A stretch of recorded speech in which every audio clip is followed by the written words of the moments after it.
Hello my darlings, welcome to my channel. So I have two stories for you. Buckle up because it's about to be bumpy. Why would I say bumpy? I'm sorry, why would I say bumpy? Oh my god, that's cringe, right? Anyway, let me start with the first story. So William and Mumbles had a royal engagement. They were outside. I mean, are you surprised? They have been making so many appearances.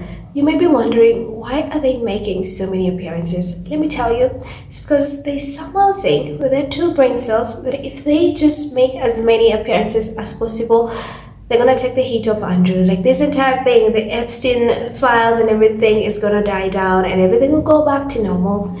But the public is like, hell no. The internet is like, what? Oh no, ain't happening. So you have Charles being heckled when he's outside. Cole Miller is being asked very important questions and she decides to run and hide. I mean, are you surprised? This is what the leftover royals do. Harry told us in Spare. So I know you're not surprised. So, but let me tell you something. The internet is not paying attention to what they were doing. What they had going on. They are paying attention to one thing and one thing only. This is one thing they always pay attention to. Kate's outfit. Like Kate's outfit. Like that is what is she wearing? Huh? What is she wearing? Because the UK media was bragging how Kate does not need anybody. She's her own stylist. The UK media, you don't need to tell us twice. We see it.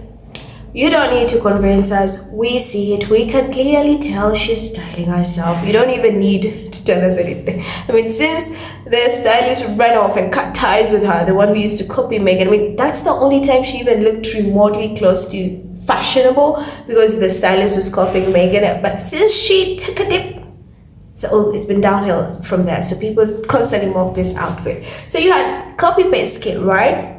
Figured out now that she can't actually 100% copy Meghan, so she's decided to go for Meghan's aesthetics.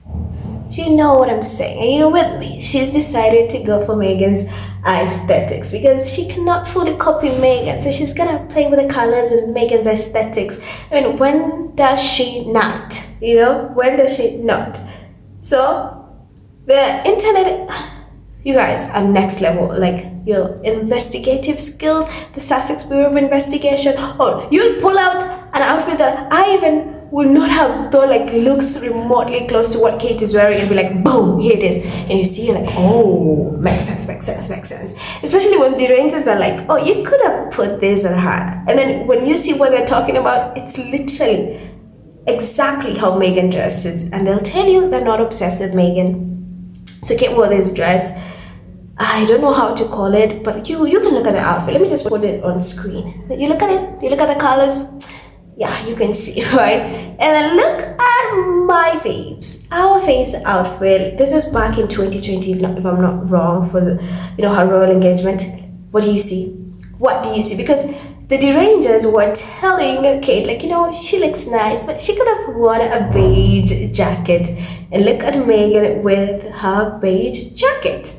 Right, look at it. Look at it. And then they'll tell you Meghan is not the blueprint. They will tell you Meghan is not the blueprint. So she was going for that aesthetic and she missed. She forgot to wear the beige jacket. She was like, because she can't fully copy Meghan. So she's going for her aesthetic. Like people have noticed that what she's doing recently and they're ripping out her shirt saying, oh, if you're going to do it, I mean, why not do it in a fashionable way? But I mean, it's Mumbles. What do you think? What do you expect? So people are like, oh, what are you wearing? And the wig again. And everything. There's a whole lot of comments on social media just based on this. No one is paying attention to what she was doing or where she went to do whatever. Literally, people are just being, okay, so you think you're gonna run away from that? But we were still on your case. And that's what they are doing. Now, here's another thing that is literally having their internet rip them to shreds. So you had William and Mumbles meeting with the first female archbishop of Canterbury. Yeah, so that's why they were going. That's the same outfit she's... No, it's not. Yeah, it's the same outfit she's wearing. Oh, so this is from that event. I'm sorry. So this is from the event. So someone literally in the comment says, oh well, I hope they are literally praying for their sins. They're like literally confessing and seeking for forgiveness for everything they've done. Like, and someone literally replies, well, that would take a long time.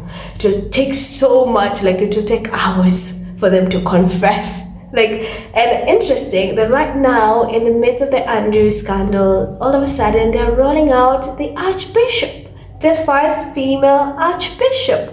They're rolling her out.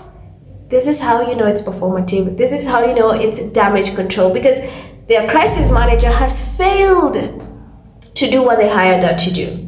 This is the crisis that we're talking about. And on top of that, William is literally in the Epstein files, because he accepted a donation from Epstein, literally in the midst of Epstein being, going with the literally facing charges, the P charges. William knowingly received a donation from that, so the public is not happy about that. So now they're going to charge, trying to polish their image, like, we're good people. Look, we're meeting with the archbishop. We're very wonderful people.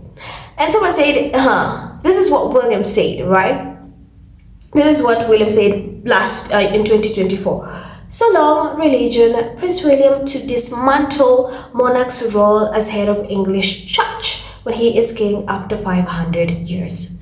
This is how you know it's performative, ladies and gentlemen. This is how you know. And it's interesting that they chose Canterbury, right? Because the former archbishop said, here's what the former archbishop said. So Archbishop of Canterbury suggests Prince Andrew wants to make amends. So Justin Welby made comments about the Duke as he asked public to be more open and forgiving. Are you with me? So this bishop literally told people, right, that they should be forgiving of Andrew. And now you have William and Mumbles going to Canterbury. Very interesting. Like, let's roll out the archbishop in the midst of the Andrew saga going on. Like, this is how you know it's performative. This is how you know it's performative. These people, it's like how right now it's damage control. How can we salvage whatever is left of our reputation?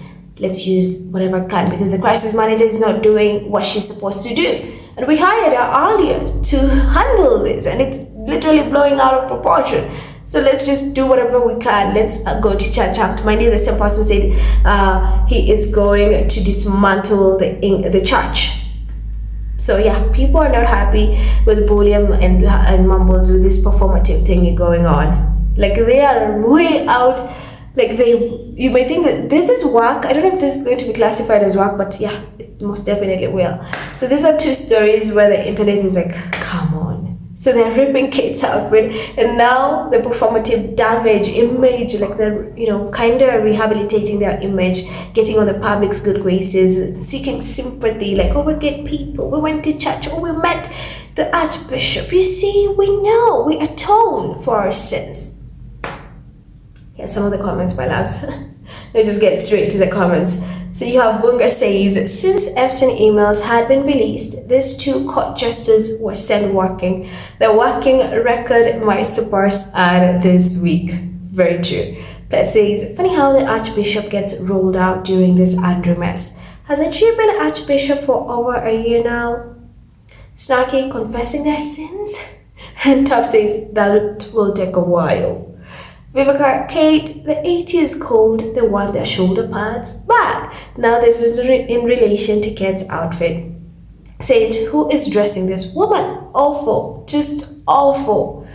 Royal says, she thinks she nailed Meghan's aesthetics so well. Well, she never. The Phoenician says, I've always thought her hairdresser should be fired too. So it's clearly she is on her own here. Heather says, they are all making appearances thinking this will settle the noise. Lily, she has figured out that no matter whatever frumpy grandma core outfit she wears, the sycophantic British media and the paid trolls will praise her, so she don't give an F. Decker, Meghan wants her fashion contact, she said. But the assistant who was stocking Meghan's wardrobe on her behalf has left her employer, and we can tell. But says her clothes cost thousands of pounds, and yet her workshy husband really preaches about homelessness. Eb says this is all the proof you need that this woman has no friends who keeps letting her out of the house like this. Plus, she's dressing herself, such a big girl, she deserves a trophy. Mark says, it looks like Kate wanted to copy Meghan's outfit when in March 2020, she and Harry visited Canada House. It's about time Kate stopped copying Meghan, as this attempt doesn't do her any favors. She could do better. Jane, at this point, William is not spending a dime on her. Quality of wiglets have gone down over the years. Jane, she's trying her hardest to bite off Meghan's style, and it's not going the way she'd hoped. So those are the stories I had for you. Let me know what you think. I would love to hear your thoughts in the comments, and please remember to spread the word, tell a friend to tell a friend, hit that subscribe button. Also remember to hit that notification bell so you don't miss out on any updates. Thank you so much for being here. Thank you so much for watching. I love you. God bless you, and I will see you in the next one.